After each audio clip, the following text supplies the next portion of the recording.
আসসালামু আলাইকুম প্রিয় দর্শক, আশা করি আল্লাহর রহমতে সবাই সহি সালামতে অনেক অনেক ভালো আছেন। আমি আজকে বানাবো খুবই সহজ এবং সাধারণ একটা রেসিপি, তা হলো তেলাপিয়া মাছ ভুনা রেসিপি। এই রেসিপিটা অনেকে জানেন, আবার যারা জানেন না নতুন অথবা প্রবাসী থাকেন কীভাবে রান্না করবেন চিন্তা করতেছেন, তার দুজনের রেসিপিটা। তাহলে চলুন রেসিপিটা দেখে নিই। এখানে 700 গ্রাম ওজনের একটা তেলাপিয়া মাছ নিয়ে নিছি। তারপরে মাছটা কুটে ধুয়ে সাফ করে নিয়ে নিছি।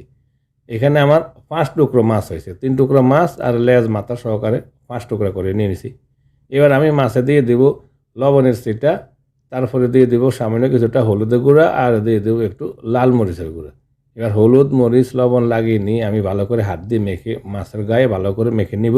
আর এইভাবে 1 ঘন্টার জন্য আমি মেখে কিছুক্ষণ রেখে দেবো, 1 ঘন্টার জন্য, তাহলে মশলাটা ভালো করে মাছের গায়ে ঢুকে। আমি চলে আসলাম 1 ঘন্টা পর। চুলাতে একটা সসপ্যান বসিয়ে দিলাম আর এতে দিয়ে দিলাম আর পরিমাণ মতো কিছুটা তেল মাছ ফ্রাই করার জন্য। তারপরে তেল গরম হওয়ার পরে কিছুক্ষণ পর আমি এতে দিয়ে দেব মাছ দিয়ে মাছগুলো আমি ফ্রাই করে নিয়ে নিই।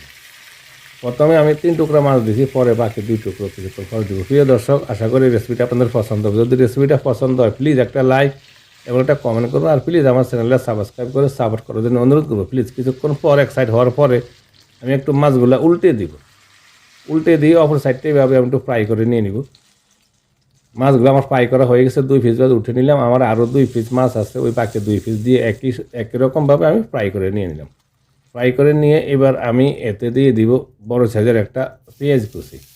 পেঁয়াজ দিয়ে আমি পেঁয়াজটা প্রায় 3 মিনিটের মতন একটু ফ্রাই করে বাদামি কালার করে নিয়ে নিব। পেঁয়াজটা আমার বাদামি কালার হয়ে গেছে, দেখুন ভালো করে বাদামি কালার করে নিয়ে নিলাম। এবার আমি এতে দিয়ে দিব 1 টেবিল চামচ আদা রসুন পেস্ট। আদা রসুনটা আমি ব্লেন্ডার করে নিয়ে নিয়েছি। 10-15 সেকেন্ড আবার আদা রসুনগুলো একটু ফ্রাই করে নিব, যাতে করে আদা রসুনের কাঁচা গন্ধটা চলে যায়। তারপর দিয়ে দিলাম 1 চা চামচ হলুদের গুঁড়ো, 1 চা চামচ দিলাম লাল মরিচের গুঁড়া, আধা চা চামচ জিরা গুঁড়া আর 1 চা চামচ দিলাম ধনিয়া গুঁড়া। একটু পানি দিয়ে দিব যাতে মশলা পুড়ে জ্বলে না যায়, আর স্বাদ মতো দিয়ে দিলাম লবণ। এবার এই মশলাগুলো কষিয়ে নিব প্রায় 3-4 মিনিটের মতন। ভালো করে মশলাটা আমি কষিয়ে নিয়ে নিয়েছি, অলরেডি মশলাটা কষানো হয়ে গেছে দেখুন। এবার আমি এতে দিয়ে দেবো পরিমাণ মতো কিছুটা পানি। তারপর পানি দিয়ে একটু নাড়াচাড়া দিয়ে আমি ঢাকনা দিয়ে দিব বলক আসার জন্য। ঢাকনা দিলে তাড়াতাড়ি একটু বলক আসে।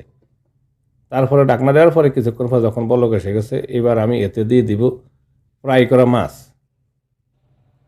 ফ্রাই করা মাছগুলো দিয়ে তারপর আমি চুলার হিটটা হাইতে রাখবো। প্রথমে চুলার হিটটা হাইতে রেখে ঢাকনা লাগিয়ে আমি হাইতে 10 মিনিট এভাবে কষিয়ে নিয়ে নিব। চলে আসলাম 10 মিনিট পর, যেহেতু আমার ইলেকট্রিকের চুলা, আমার একটু হিট কম। 10 মিনিট কষে নেওয়ার পরে আমি চলে আসলাম, এবার একটু নাড়া দিয়ে তারপর আমি দিয়ে দিব একটা টমেটো। আমি একটা টমেটোকে একটু ছোটো ছোটো টুকরা করে কেটে নিয়ে নিয়েছি, আর দিয়ে দিলাম এখানে ছোটো 3টা আস্ত কাঁচামরিচ একটু 2 ফালা করে কেটে নিয়ে নিয়েছি। তারপর আমি এবার ঢাকনা দিয়ে দিব। ঢাকনা দিয়ে চুলার হিটটা হাই থেকে মিডিয়াম হাই করে দিব। মিডিয়াম হাই করে দিয়ে আরও 10 মিনিটের মতন আমি এবার মাছগুলো ভুনা করে নিয়ে নিলাম। হয়ে গেছে আমার তেলাপিয়া মাছ ভুনা রেসিপি।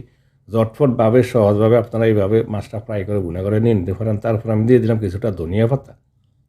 ধনিয়া পাতাটা দিয়ে আবার একটু ধনিয়া পাতা সমান করে দিয়ে আমি ঢাকনা লাগিয়ে দিব। ঢাকনা লাগিয়ে আরও 2 মিনিট আমি একটু রান্না করে নিব, যাতে ধনিয়া পাতাটা একটু নরম হয়ে গলে যায়।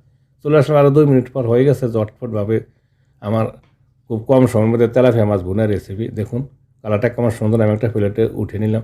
প্রিয় দর্শক, রেসিপিটা যদি পছন্দ হয় প্লিজ লাইক করবেন আর আমার চ্যানেলটা সাবস্ক্রাইব করে আমার সাথে থাকবেন। ধন্যবাদ। সবাই ভালো থাকুন, সুস্থ থাকুন। আল্লাহ হাফিজ।